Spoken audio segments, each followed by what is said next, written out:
So, what is going on YouTube? This is Sam from TeamSamuraiX1 here, and today guys, I'm coming at you with Louis' Dark Synchro Fusion. No, sorry, wait, what's it called? Gofu Synchro? Gofu Synchro. So I'm coming to you guys with a Gofu Synchro deck profile, and Louis has some amazing combos that he's going to be showing you guys. And so Louis, how are you liking this deck? It's pretty fun just because I get to rip 5 cards out of the person's turn, hand in their first turn, and then still leave a Crystal Wing so that they can't top deck into anything.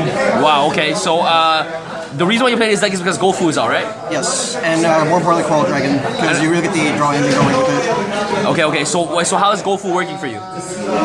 It's a tuner. Okay. Uses summon, doesn't really commit anything. Alright, do you have anything else you want to say for the deck profile? There's a few cards here in Proxy, but you know, friends are bought a few things, so. Okay, no problem. So without further ado, we can start with the deck profile. Okay, so first 3 cards, 3 Gofus, Okay. 3 level leaders, 3 Mallies. The 3 ofs are basically the cards. You have to get in 3 anyways. These 2 are basically the 2 cards that are going to be your first synchro summon. Yep. So they're kind of the ones that are going to like start the first plays. You want to see these 3 as much as possible. But level leader, you just want to see in the graveyard if possible. But if it's in your hand, you'll just go special normal and it'll work. Okay. The 2 ofs you play are double Armageddon Knight, double Dark Refer. So non-tuners. Yeah, so why do you play this card? The most important card to get out are Gofu and Level Leader. Mally can help you set up Level Leaders out of your hand and get more stuff in the graveyard because there's a lot of darks in this. Also, Dark Refer has a lot of late game play. Well, it's not really late game, it's still your turn 1. It's just that you've drawn through most of your deck already, and odds are you've drawn through a spare Gofus, and Dark Refer will let you make more plays in the, later on, helping you unload stuff from your hand and get more non-tuners on the field. That's about it. The 2 of tuners are double Jet Synchron, double Plague Spreader, double Synchron Resonator. You play 2 Jet Synchrons just because you want to make sure that you have a Jet Synchron in your deck for the Excel Synchron play, which is your most important turn 1. Well, your most important in first play, because that's where it really gets you to drawing cards out of your deck really quickly, because that's kind of really important for this deck. The Plague Spreaders are tuners that work with the deck because it's dark and it lets you. It's 2/6 for the Omegas that you'll be building, and Synchron Resonator is just another one of those tuners that just jumps out of your hand. So it's really important. And level 1 means you'll make a bunch of Formula Synchrons with these 2. And the 1 of tuners are Red Resonator, Glow Bulb. Red Resonator acts as your Gofu if you don't have Gofu in your hand, since you can go Red Resonator and Armageddon Knight and get almost the same synchro play. It'll be slightly different, but you can still make the same opening hand, and that's what's really important here. Then we have for non-tuner, 1 of's Mathematician. He acts as the one card way to get to a level 5 synchro that Armageddon Knight can't do because Glow Bulb is not dark. Instead, you'll do Mathematician and Plague Spreader together to make the level 5s for the first synchros you need to make. Summoner Monk.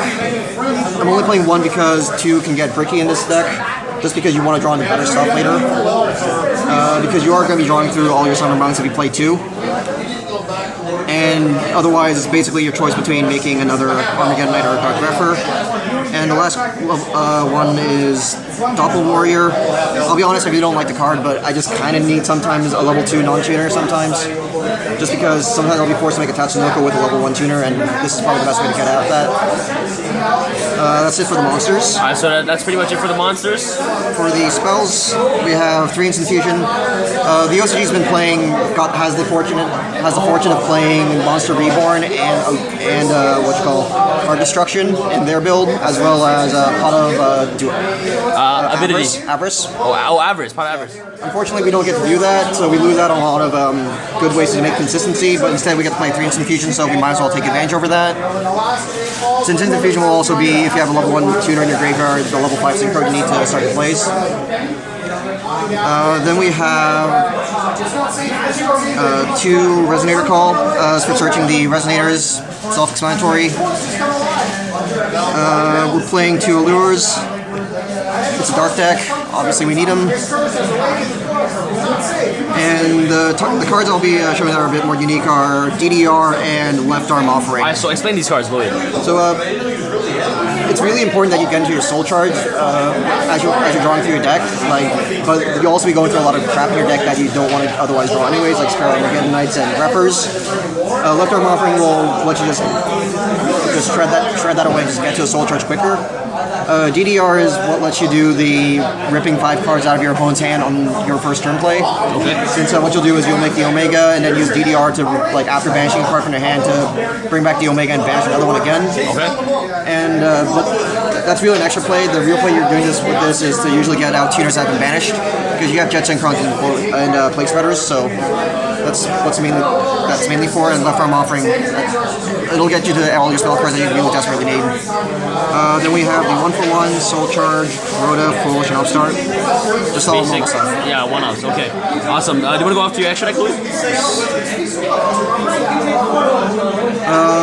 Going from highest level to lowest level, we have Trishula. He's one of the ways to rip the cards out of your hand.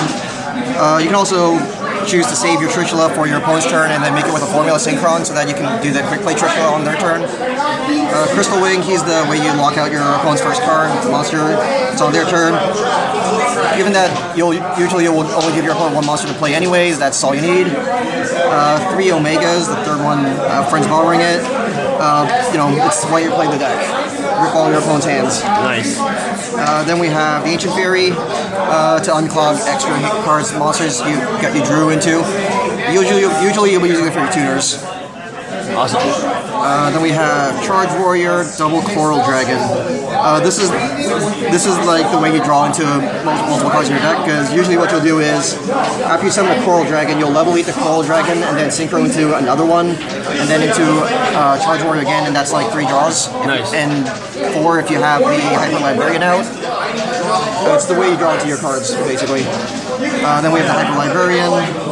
And Excel Synchron is what you're starting your plays with, because he gets out the Hyper Librarian if you need to. He's also the tuner to get into all of this stuff, because you'll use Excel Synchron's effect to make him a level 6 so that you can level lead it into the other 3. Yep. Then we have a Tatsunoko, Friends Borrowing It as well. So this is a Tatsunoko, right? Yes. Tatsunoko, okay. It's really the level. You're using it mostly because it's a level 3 tuner, and because in the late game you'll need 3 and 5 to make 8 for the Crystal Wing. It also helps unclog hands every now and then, but this is usually the main purpose for it. Then we have Double Formula Synchron, self-explanatory really, and the Norden. And 1 Norden, okay. Alright, so Louis, so after this deck profile, do you have any other combos that you can do with this deck? Can you show us some combos? Well, the thing with this deck is, besides the initial 5 cards in your hand, which you can only have so many ways to play, everything in this deck is you have to draw through your deck and then figure out what you can do on the spot. Usually, I'll just show you the cards you're looking for when you're drawing, and I'll show you how the opening play works. Okay. They're basically the starter cards for this deck. These 2 will be in the deck, and it's mostly these 2 you're looking for. And so these 2 cards, right? Sometimes this. You mostly just want level leader in the graveyard. So the first thing you'll do is special summon the Gofu.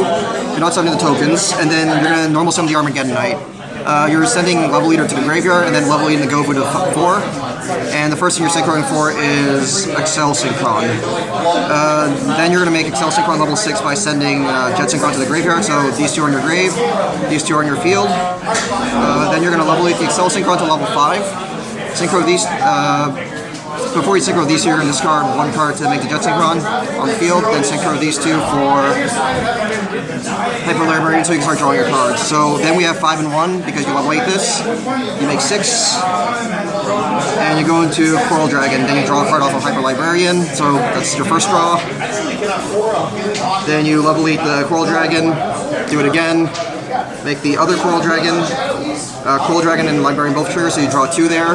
Wow. Then you level the Coral Dragon again, do it again for the Charge Warrior, and you draw another 2 cards. So you basically drew 5 cards off of playing 3. Just 2 card combo, you drew 5 cards. Yes. Well, the third is this card for the Jet Synchron, which could be more extension plays. And after this, you basically need to figure out the way you're playing the deck based on what you drew, because you just want to keep extending your combo as much as possible. Okay, let's imagine you drew 5 extra cards, and what can that 5 extra card be to make this combo like really explosive? Okay, so the cards you're going to be looking for are the Synchron Resonator, because he'll jump onto the field, you'll make a level leader off of one of these guys. Synchro for a formula and you'll draw more cards. Alright, so here, so just show the 5-card layout. Since you drew 5, right? Well, it really depends because you're not going to play all 5. You're just playing whatever you get. Okay, so let's say okay. And then you're deciding what plays you need to make based on when you draw it and what you draw. So it'll always be different. So you just have to be mindful. Foolish Burial because it's basically the glow bulb if you're getting this. Same with the 1-for-1. Soul Charge is also another thing you'll be looking for, but generally you'll be saving this for much later down the line. But in a desperation, Soul Charge can substitute for other stuff that you're going to be looking for. Left Arm Offering. The general rule I like to follow with this card is if your hand is crap at it right now, you use it right away so that you can draw more with Librarian to replenish before while you still can. Yep. And you'll be left arm offering for all the other stuff. DDR, it's like the middle game card. Early game, you're going to be using it to get back your tuners if you need to. But the most preferable way to do this is to get your Omegas back after you banish your opponent's cards so you can banish more cards afterwards. Nice. Then you have Resonator's Call. It's also the Resonator. And Instant Fusion will extend the combo as well, so that's pretty much what you're looking for. And you just really have to be mindful because the ultimate flow of the deck is going to be like the order you're going to be synchroning your cards is generally going to be speaking in most of your games. Accel Synchron, then Hyper Librarian, then these 3, and after that you're going through your your toolbox in ways that'll let you draw as many cards as possible. So it's generally your formula Synchrons after that because it's basically more of this. Can you essentially make Quasar in this? You can, right? You don't have the extra deck space.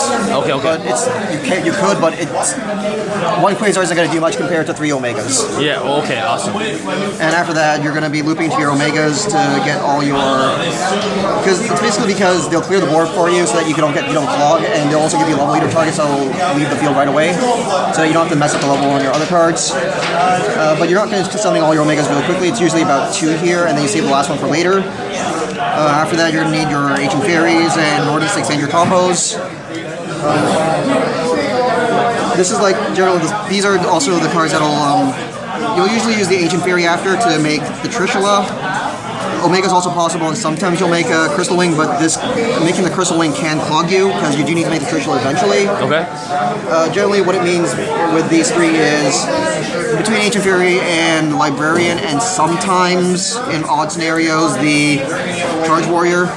It's these 3 Synchro monsters that need to become the Crystal Wing, and the high level for the Trishula, and the 3rd Omega if you couldn't do it with an earlier play before. And the Tatsunoko is what you'll use for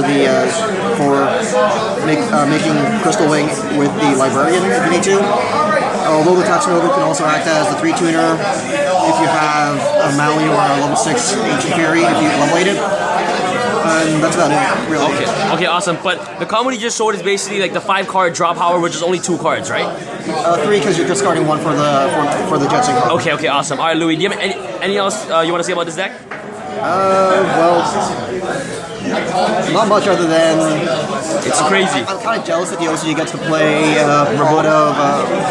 Pot of Avarice, and we don't, because that really lets you extend your play and recover. Which is pretty important if you don't get to manage to pull it off if you don't manage to win on your turn 1, because ultimately your goal is make 3 Omegas, banish 3 cards from your opponent's hand, make a Trishula after to banish the 4th, and then use the 2 DDRs to get 2 more Omegas out, banish the 5th one out, and then whatever your opponent's going to play after, you're hitting it with either an Omega or a Crystal Wing. Okay, awesome. Alright, okay, Louis, thank you so much for this deck profile, and this is Sam from Team Sam signing out. Alright guys, peace.